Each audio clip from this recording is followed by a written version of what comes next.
Quando a gente recebe um novo colaborador dentro da equipe ou quando a gente é novo numa função, um ponto muito importante é saber estruturar um bom onboarding. E nesse vídeo eu vou te explicar os principais erros que acontecem quando você não faz um bom onboarding e o que isso pode implicar nesse teu momento como profissional ou ao receber um novo profissional dentro da sua equipe. Opa, tudo bem? Eu sou o Matheus Boaventura, tenho mais de 10 anos de experiência em multinacionais, fui de estagiário até gerente de marketing para a América Latina em uma multinacional alemã e hoje eu sou o fundador da Exponential Educação Corporativa, escola com mais de 1.500 profissionais, desde gerentes até analistas, estagiários, assistentes, engenheiros, onde o foco nosso é ajudar você a acelerar teu crescimento profissional. O onboarding acho que já é sabido por todos, né? O onboarding é um ponto fundamental para o desempenho de um profissional. Quando algum profissional está novo na função, ele precisa entender exatamente os detalhes sobre o negócio, sobre a área, sobre as funções dele, sobre as funções de outras áreas que são interdependentes à área que ele atua.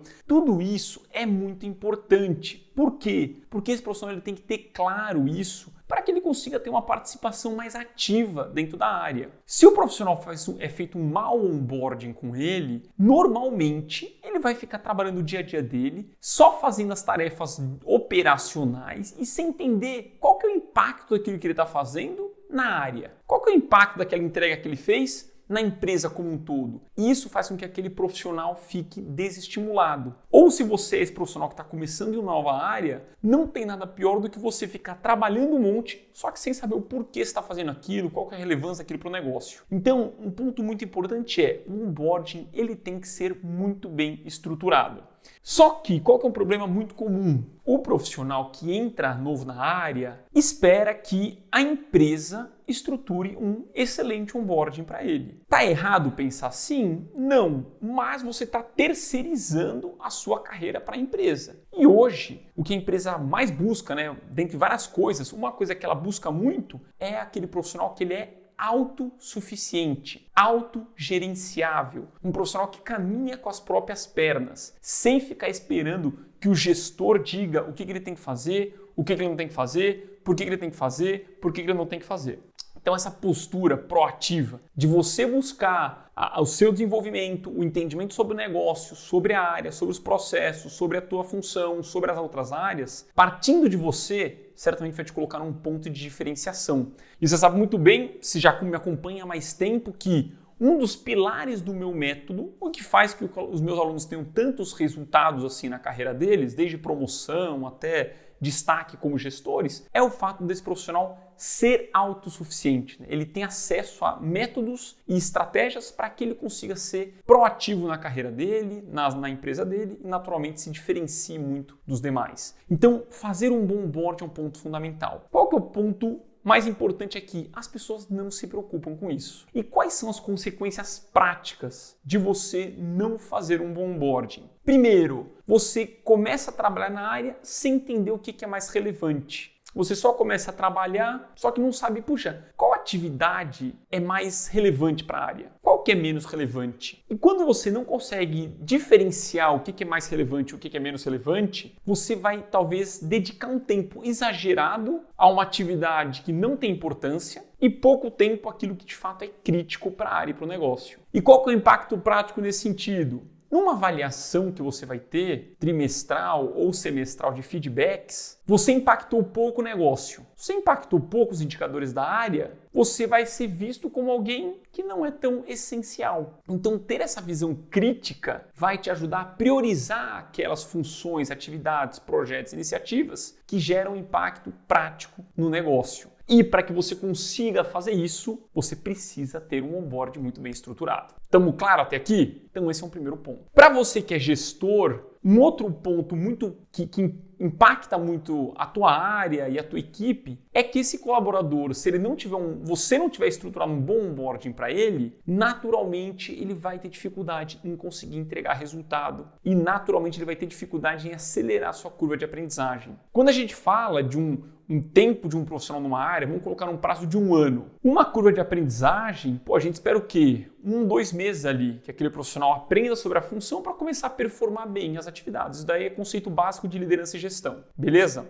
Se a pessoa não tem um onboarding estruturado, o que vai acontecer? Em vez dela ficar pronta para desempenhar muito bem sua função em 1 mês, ela vai demorar 3 meses, 4 meses. E aí, em um prazo de 1 ano, ela vai ter perdido 3, 4 meses só patinando. Isso daí é 1/3 do ano daquele profissional. Então você perde em termos de performance do colaborador, engajamento dele, porque ele vai estar lá sem saber o que tem que fazer no dia a dia, vai estar meio perdidão. Então isso naturalmente vai impactar também os colegas, porque os colegas vão ver, pô, aquele cara tá paradão, não tá animado, tá desmotivado, e aí impacta a moral da equipe, e a equipe para de entregar resultado, e aí quem que vai ser cobrado no final do dia? Você, porque você é gestor. E você, como gestor, tem que saber liderar pessoas, né? Então esse daqui é um segundo problema muito grave que acaba impactando a carreira de um profissional. Terceiro impacto muito grande agora para você que está novo numa função, né? Que é o colaborador que está entrando numa nova empresa, numa nova área, ou mudando de função. Demora para você começar a entregar resultado de fato. Né? No exemplo anterior que eu falei da curva de aprendizagem, vamos supor que você começa a entregar resultado em 3, 4 meses. Pô, você perdeu 3, 4 meses ali. Que você poderia estar se destacando, se diferenciando, deixando a tua marca no início da função, você já perdeu aqueles primeiros meses. E tem uma frase que eu acho que todo mundo conhece,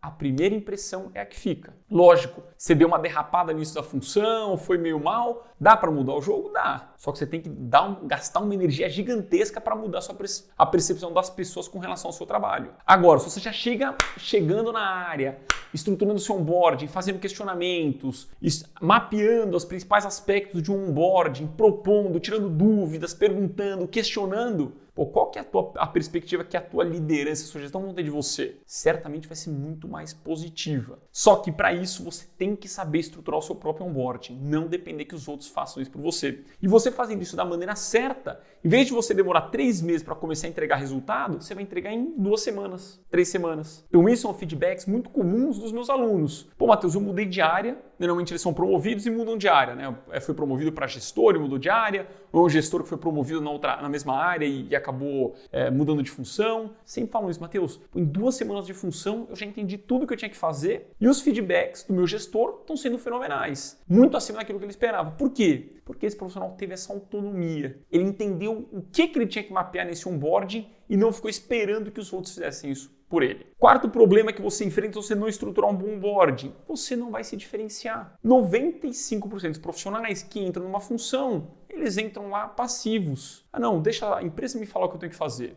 Deixa a empresa me propor meu escopo de função. Deixa a empresa falar quais são minhas metas. Deixa a empresa falar quais são as áreas que eu vou interagir. Deixa a empresa falar dos indicadores da área. Deixa a empresa falar sobre o meu desenvolvimento. Deixa a empresa. E fica lá passivão. Não, tô aqui só esperando. Aí esse profissional que, lógico, eu não quero criticar, não estou criticando aqui, o ponto não é esse. O ponto é que a cultura nossa é essa. Porque a gente sempre foi educado dessa maneira. Na escola, como é que era? Ó, pessoal, tem prova semana que vem, tem que estudar, viu? E aí estudava. Na faculdade, ó, o professorzinho dá aqui a apostila para você estudar. O professor fala aquela tarefa que você tem que fazer. A gente sempre teve essa postura passiva. Por quê? É culpa sua? Não, não é culpa sua. É culpa do nosso sistema educacional, que sempre nos acostumou assim. Só que numa empresa é diferente. Se você quer se diferenciar, não adianta você ser igual a todo mundo. A maioria é passivo, espera. Ah não, agora não é a hora. Ah não, eu vou deixar para depois. Ah não, eu vou esperar a empresa me falar. Fica nessa passividade, deixando para depois, postergando aquilo que tem que ser feito, esperando que algum salvador da pátria venha falar na empresa o que ele tem que fazer. E isso é um erro muito comum que faz que esse profissional seja mediano, faz parte da média. Se você não faz diferente, você também vai fazer parte da média. Até aí, tem algum problema? Se você quiser fazer parte da média, nenhum problema. Só que, se você quer fazer parte da média, aceite viver como a média das pessoas vivem, com salários mais baixos, demorando 3, 4, 5 anos para ser promovido, tendo uma carreira insatisfeita. Eu não lembro a estatística direito. Eu acho que é algo em torno de 60%. Posso estar falando besteira aqui, mas acho que em torno de 60%. 60% dos profissionais estão insatisfeitos com a própria carreira. Isso daqui é média. Se você quer viver como a média, eu quero ser mediano. Beleza. Tem uma carreira insatisfeita como a média tem. Tem uma carreira com salários abaixo do esperado como a média tem. Seja promovido em 4, 5 anos como a média é, se for. Ou aceite demissões porque a média é assim. Se você quer performar como a média e ter uma carreira como a média, aceite as consequências de uma carreira como a média, que é uma carreira estagnada, insatisfeita, com baixa remuneração, onde você não se diferencia, onde você não tem feedbacks positivos, onde você chega em casa do trabalho infeliz porque você não faz o que você gosta. E você não faz o que você gosta não é porque a empresa é ruim, é porque você não se diferencia. Quando a gente não se diferencia, a gente não se destaca. Quando a gente não se destaca, a gente não recebe elogios. Quando a gente não recebe elogios e valorização, a gente não é feliz fazendo o que a gente faz. A gente precisa de reconhecimento. Todo ser humano é assim. Ah, não, eu sou especial, eu não preciso de reconhecimento. Mentira. Todo ser humano gosta de ser reconhecido. Se você é mais um, você espera ser reconhecido pelo quê? Por ser mais um? Isso não é reconhecimento, né? Então, precisa se diferenciar. Então já vira essa chave na sua cabeça, né? Se você se encaixou em algum desses pontos que a gente falou aqui, vira essa chave. Pô, não dá para você ficar querendo ser como a média, se você não quer viver como a média. E aqui é uma atitude, um ponto para você refletir de vários outros, né, numa carreira. Um onboarding. Se você ficar esperando que a empresa te direcione sobre o que você tem que aprender no seu onboarding, estruturar teu onboarding, estruturar as conversas de carreira com o teu gestor, etc. Isso é o que a média faz. Se você quer ficar acima da média, você tem que agir acima da média. A média faz o quê? Ah, não, deixa eu esperar. Ah, não, não é o momento. Ah, não, depois eu penso nisso. Agora não é prioridade na minha vida. E vai pra frente, pra frente. Daqui a pouco passo 20 anos. Puxa, eu deveria ter pensado nisso 20 anos atrás. Agora já não tem mais tempo. O tempo já passou. E agora é tarde. Então, agora é a hora. Bom? Então, essa daqui é uma quarta consequência. Você vai fazer parte da média e vai ter uma carreira como a média tem.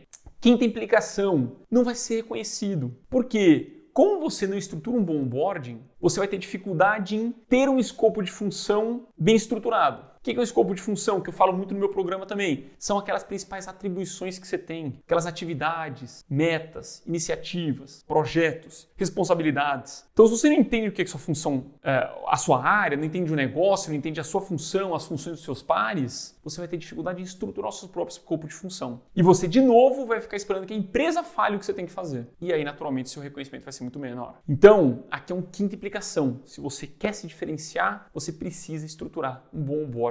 E esses são os 5 principais implicações que tem caso você não faça isso da maneira certa. Então fica atento, assuma a certeza da sua carreira, estrutura o seu onboarding pensando no escopo de função, nos seus metas e projetos, desenvolvimento, área, negócio, outras áreas. Tem que ter uma visão holística da tua empresa para que você consiga sair de um profissional que é operacional para um profissional estratégico. E essa é a sexta implicação. Se você não tem uma visão crítica, ampla sobre a área, função, etc., você vai ser um profissional operacional. Até aí tem algum problema? Depende. O operacional faz parte. Ninguém faz só coisa estratégica, a não ser presidente de empresa, que aí são exceções. A maioria tem um pouco de operacional. Alguns vão ter mais, outros vão ter menos. Alguns vão ter 80% da função operacional, outros vão ter 20%, 30%. Só que você limitar a sua função somente a 100% de operacional, você está sacramentando a tua estagnação profissional. Você tem que trazer aspectos estratégicos para a tua posição. Só que para você conseguir trazer aspectos estratégicos, você precisa de uma série de coisas. Uma série de coisas. Só que a base disso tudo é ter um onboarding bem estruturado. Do contrário, você certamente vai ter dificuldade também em ser estratégico e ser crítico na tua função e na tua empresa. Se você gostou desse vídeo, deixa o like aqui. Convido você a conhecer mais sobre os nossos programas de aceleração de carreira. Se você tem interesse em conhecer mais sobre eles, entender como a gente pode te ajudar em acelerar seu desenvolvimento, consequentemente tornar um profissional de destaque na sua empresa e, consequentemente, acelerar suas promoções, eu convido você a conhecer nossos programas que já impactaram mais de 1.500 profissionais e também certamente pode impactar a sua carreira. Agora é a hora. Deixar para depois, talvez pode ser tarde demais. Se gostou desse vídeo, deixa o like, se inscreve aqui no canal, deixa seu comentário também e a gente se vê no nosso próximo vídeo.